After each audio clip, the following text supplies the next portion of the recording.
The snowstorm came out of nowhere. Dr. Alina Russo had been hiking for 3 hours when the first flakes began to fall. Within minutes, the gentle dusting had transformed into a blinding white wall. The trail disappeared beneath her feet, and the temperature dropped so quickly she could feel ice forming on her eyelashes. She shouldn't have ignored the weather warnings. But after 6 months of endless hospital shifts, of fluorescent lights, and the smell of antiseptic, she had needed this. The mountains, the silence, the chance to breathe air that didn't taste of illness and death. Now, as wind howled around her, and visibility shrank to barely a meter, Alina realized her impulsive escape might have been a fatal mistake. Then, through the swirling snow, she saw it, a structure. A cabin, sturdy and solid, with smoke rising from its chimney. Light glowed from the windows, like a beacon in the storm. Alina stumbled toward it, her legs burning, her fingers numb inside her gloves. She reached the door and pounded on it with all the strength she had left. The door opened almost immediately. The man who stood there was not what she expected. Tall, broad-shouldered, with dark hair pulled back, and a beard that framed a face carved from granite. He wore a thick wool sweater and jeans, and his gray eyes widened at the sight of her. "Inside, quickly," he said, his voice deep with a slight German accent. He pulled her in without hesitation and shut the door against the storm. The warmth hit her like a physical force. Alina's knees buckled, but strong hands caught her before she could fall. "Easy," he said, guiding her toward the fireplace. "Sit here. Don't move."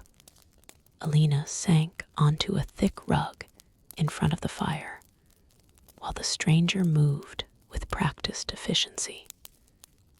He disappeared and returned moments later with blankets, which he wrapped around her shoulders. "Your clothes are soaked," he said, kneeling in front of her. "You need to get out of them, or hypothermia will set in." His eyes met hers, and she saw genuine concern there, not threat. "I'll turn around. There are dry clothes on the chair. They'll be too big, but they're warm." Alina's fingers were too numb to work properly. She struggled with her jacket zipper, frustration building as her hands refused to cooperate. "I can't," she whispered, adding the weakness in her voice. The man turned back. "May I help?" She nodded, too cold and exhausted to care about modesty. He moved closer, and his hands, large and surprisingly gentle, worked the zipper down. He helped her out of the jacket, then the wet sweater beneath, his touch clinical and respectful. When she was down to her thermal layer, he handed her the dry clothes and turned away again. "I'm Matthias," he said to the wall. "This is my cabin. You're safe here." "Alina," she managed, pulling on the oversized flannel shirt and wool pants. They smelled like cedar and something else, something warm and masculine that made her feel strangely secure. "I'm a doctor. I should have known better than to ignore the weather reports. A doctor who doesn't follow medical advice." She heard the smile in his voice. "You may dress now." Matthias turned back and studied her with those penetrating gray eyes. the firelight, she could see him more clearly now. He was perhaps in his late 30s, with lines around his eyes that spoke of time spent outdoors, squinting against sun and snow. There was something wild about him, but also something deeply calm. "How do you feel?" he asked. "Like I nearly died." "You did, another hour in that storm." He didn't finish the sentence. "Are you hungry?" As if in answer, her stomach growled loudly. Matthias smiled, the first real smile she'd seen, and it transformed his face from severe to devastating. "I'll take that as a yes." He moved to the small kitchen area, and Alina watched him work. The cabin was larger than it had appeared from outside, one main room with the fireplace, kitchen, and living area, and what looked like a bedroom and bathroom through a doorway. Everything was wood and stone, handcrafted and beautiful. Books lined one wall. A guitar sat in the corner. "Do you live here year-round?" she asked. "For the past 3 years," Matthias said, stirring something that smelled incredible on the stove. "I used to be an architect in Munich. Corporate offices, shopping centers, soulless glass boxes." He shrugged. "One day I realized I was designing spaces where people trapped themselves. So I left. Built this place with my own hands. Now I design furniture, sell it online. It's enough." "That's brave." He glanced at her. "Or foolish, depending on who you ask. My ex-wife had strong opinions on the matter. They ate at the wooden table, a thick stew with bread he'd baked himself, and wine from a local vineyard. The storm raged outside, but inside the cabin was warm and peaceful. Alina felt herself relaxing for the first time in months. "Why medicine?" Matthias asked. "My father was a doctor. I wanted to save people the way he did." She paused. "But he died of a heart attack at 52, working a double shift because the hospital was understaffed. Sometimes I wonder if I'm following his path or his mistakes. And that's why you're here. In the mountains, ignoring weather warnings." Alina met his gaze. "Maybe I wanted to feel alive instead of just keeping other people alive." Something flickered in his eyes, understanding, perhaps, or recognition. "And do you feel alive? Right now?" She was acutely aware of how close they were sitting, of the way the firelight played across his features. Yes. The wind howled louder, and the cabin creaked around them. Matthias went to the window and looked out, his expression darkening. "This is worse than I thought," he said. "The storm's intensifying. You won't be able to leave tonight. Possibly not tomorrow either. I'm stranded here." Alina felt a flutter of something that wasn't quite fear. Is that a problem? She thought about her empty apartment in the city, the shift she was supposed to work the day after tomorrow, the life that suddenly felt very far away. "No," she said honestly, "it's not a problem." Matthias turned from the window to look at her, and the intensity in his gaze made her breath catch. "Good." The word hung between them, loaded with meaning neither of them had spoken aloud. They talked for hours. About his escape from corporate life, her growing disillusionment with medicine, about the beauty of isolation and the terror of it, about art and healing, building and breaking, the ways people try to make sense of chaos. Matthias poured more wine, and their fingers brushed as he handed her the glass. The contact was brief but electric. "You have good hands," Alina said, then immediately felt foolish. "I mean, for a craftsman, strong but precise. And you have healer's hands," he replied, reaching out to take her hand in his, examining her fingers with the same attention she'd given his. "Though they're trembling. I'm still cold," she lied. His thumb traced across her palm. "Liar." Alina's heart hammered. "What makes you say that?" "Because I'm trembling too, and it has nothing to do with the cold." They stood by the window, watching the snow fall in hypnotic sheets. The world beyond the glass had disappeared entirely. They might have been the only two people left alive. "I should probably sleep," Alina said, though she made no move to leave. "The bedroom is through there," Matthias said, his voice low. "I'll take the couch." "That doesn't seem fair. This is your home. You nearly died today. You take the bed." He paused, then added, "Unless you'd prefer company, for warmth." The storms made it quite cold. It was a flimsy excuse, and they both knew it. The cabin was warm, the fire was roaring. But Alina found herself nodding anyway. For warmth, she agreed. His slow smile told her he knew exactly what game they were playing. Of course, purely practical.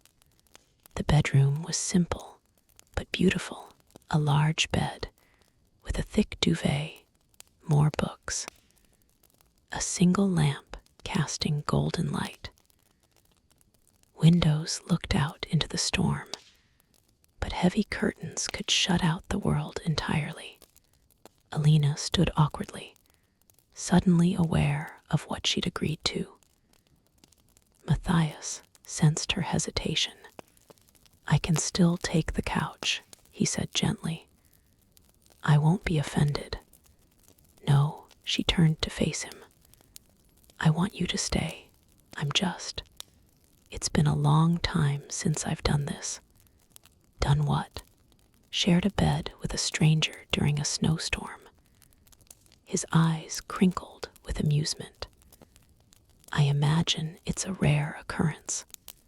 That made her laugh, and the tension eased slightly. "You know what I mean." "I do."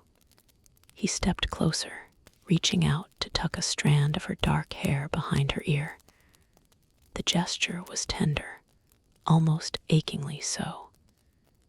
"We don't have to do anything but sleep, Alina." "I meant what I said about warmth. Sometimes the most intimate thing is simply being present with another person." They sat on the edge of the bed, and Matthias told her about the first winter in the cabin, when he'd nearly given up and returned to the city. How he'd learned to read the mountain's moods, to respect its power while not fearing it. How silence had terrified him at first, but now it was his greatest comfort. "Don't you get lonely?"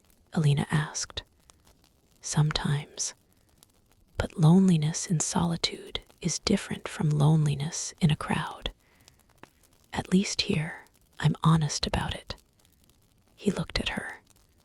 "What about you? Are you lonely, Dr. Russo?" No one had asked her that in years. The question cracked something open inside her. "Yes," she whispered. "All all the time. I'm surrounded by people every day, but I feel like I'm watching life happen from behind glass. Matthias took her hand in his, lacing their fingers together. Then maybe we're both lucky. Tonight, neither of us has to be alone. They lay down together under the thick covers, facing each other in the lamplight. Outside, the storm continued its assault on the cabin, but inside was warm and still. "Tell me something true," Matthias said, echoing her earlier honesty. "Something you've never told anyone." Alina thought about it, studying his face, the sharp angles, the surprising softness in his eyes. There was something about this moment, this strange suspension from real life, that made honesty feel not just possible, but necessary. "I'm afraid I've forgotten how to feel," she said. 6 months ago, I lost a patient, a child. I did everything right by the book, but she died anyway. And since then, it's like I've been moving through water. Everything's muffled and distant. I came to the mountains hoping I'd feel something again. And do you?" His thumb stroked across her knuckles. "Feel something?" Yes, she moved closer until only inches separated them. "I feel everything right now. Too much, maybe." "There's no such thing as too much feeling," Matthias murmured. "Not after going numb." He kissed her then, soft and questioning. Alina answered by pressing closer, her hand sliding up to cup his bearded jaw. The kiss deepened slowly, a gradual exploration rather than a rush. His hand found the small of her back, pulling her against him, and she could feel the solid warmth of him through the layers of clothing. When they broke apart, both breathing harder, Matthias rested his forehead against hers. "I've been alone in these mountains for 3 years, he said, his voice rough. "I thought I preferred it that way. Then you appeared at my door, half frozen and fierce, and suddenly isolation feels like the loneliest thing in the world." Alina's heart clenched. "I don't want to go back," she admitted. "To the hospital, to the city, to that life. I want to stay here in this moment where everything makes sense. Then stay. For tonight, at least. Tomorrow we'll worry about storms and obligations and the real world. But tonight, we're nowhere. We're no one. We're just this." They held each other as the storm raged, trading kisses and whispered confessions. Matthias told her about the marriage that had fallen apart because he couldn't be the man his wife wanted. Alina told him about the walls she'd built around herself, so high and so thick she'd forgotten what it felt like to let someone in. "I see you," Matthias whispered against her hair. "The real you, not the doctor or the dutiful daughter or whatever role you play. I see the woman who hiked into a storm because she needed to feel alive." Tears pricked Alina's eyes. "I see you too. The man who builds beautiful things with his hands, who chose truth over comfort. They made love slowly, tenderly, as if they had all the time in the world. There was no rush, no performance, just 2 people finding warmth and connection in the midst of isolation. Afterwards, they lay tangled together, skin against skin, listening to the wind howl. Alina woke to silence. The storm had passed. Early morning light filtered through the windows, illuminating millions of snow crystals that had transformed the world outside into something from a fairy tale. Matthias still slept beside her, one arm draped across her waist. In sleep, his face had softened, and she could see the young man he must have been before life had carved its marks into him. She should get up, check her phone, call for rescue, return to her real life. But she didn't want to move, didn't want to break this spell. As if sensing her thoughts, Matthias stirred. His eyes opened, and when he saw her, he smiled slow and genuine and beautiful. "Good morning," he murmured, pulling her closer. "How do you feel?" "Alive," Alina said simply. They had coffee by the window, wrapped in blankets, watching the sun rise over the snow-covered peaks. The world was pristine, untouched, blindingly beautiful. "The roads will be closed for at least 2 more days," Matthias said. "Maybe 3, depending on when they can get the plows up here. So I'm still stranded." He looked at her, and something vulnerable flickered in his eyes. Would that be so terrible? Alina set down her coffee cup and moved into his arms.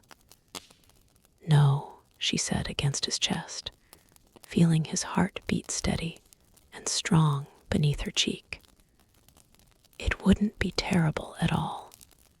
They spent those days in a bubble outside of time. Matthias showed her his workshop, where he shaped wood into furniture that was both functional and artistic. She helped him prepare meals, learning to bake bread, to appreciate the meditative quality of simple tasks done well. In the evenings, they talked by the fire, or made love in the big bed while snow fell softly outside. He played guitar and sang in a voice that surprised her with its beauty. She read aloud from his collection of poetry, something she hadn't done since college. On the 3rd day, they heard the distant sound of snowplows working their way up the mountain. "The road will be clear by tomorrow," Matthias said quietly. They were lying in bed, her head on his chest, his fingers trailing through her hair. "You'll be able to leave." Alina's throat tightened. "I know, but you don't have to. Leave, I mean." He tilted her face up to look at him. "I know this has been strange, surreal even, but it's also been the most real thing I've experienced in years. Stay longer. A week, a month, however long you want." Alina sat up, pulling the blanket around herself. "Matthias, I have a life, a job, patients who depend on me. Do you love it, that life?" The question hung between them. Alina thought about the hospital, the endless shifts, the exhaustion that went bone deep. She thought about her empty apartment, the takeout meals eaten alone, the way she'd stopped calling her friends because she was too tired to pretend to be okay. "No," she admitted, "but I don't know how to leave it either. You left it 3 days ago. You walked into a storm because something in you knew you needed to escape." He took her hands in his. "I'm not asking you to marry me or commit to forever. I'm just asking if you want to stay a little longer, to see if this feeling lasts when the snow melts and reality creeps back in. What if it doesn't last? What if this is just cabin fever or proximity, or then you leave, and we'll both have had something beautiful for a moment. His thumb traced circles on her palm. But what if it does last? What if you walk away from this and spend the rest of your life wondering? That night, Alina stood at the window alone while Matthias slept. Her phone, finally charged, showed dozens of messages. The hospital, frantic. Her mother, worried. Friends she hadn't spoken to in months, suddenly concerned about her absence. She could call them back, make excuses, arrange for someone to pick her up tomorrow.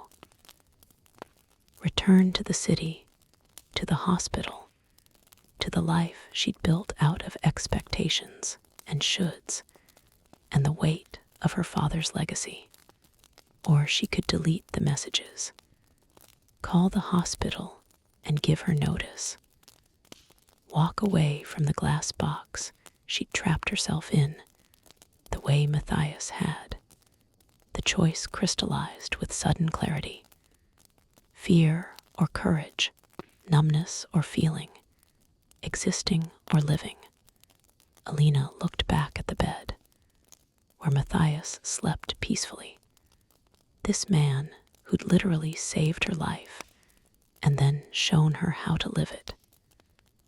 She thought about his hands shaping wood, his voice rough with emotion, the way he looked at her like she was something precious and rare.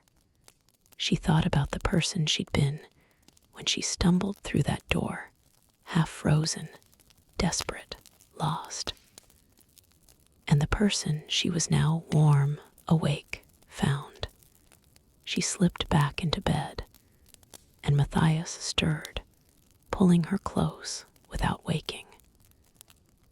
Alina pressed her face against his chest and made her decision. Tomorrow she would make the calls, but not to arrange rescue, to arrange freedom. 3 months later, she would start working at the small clinic in the valley, where she knew every patient's name, and no one died on fluorescent-lit tables. She would learn to build furniture alongside Matthias, her hands learning the language of wood and patience. She would discover that love didn't have to be complicated, that sometimes it was as simple as 2 people choosing each other, over and over, every day. But she didn't know any of that yet. For now, in this moment, she simply held onto the man who taught her that getting lost sometimes meant finding your way home. Outside, it began to snow again, gentle flakes drifting down like a blessing. Inside the cabin, 2 people slept in each other's arms, no longer strangers, no longer alone.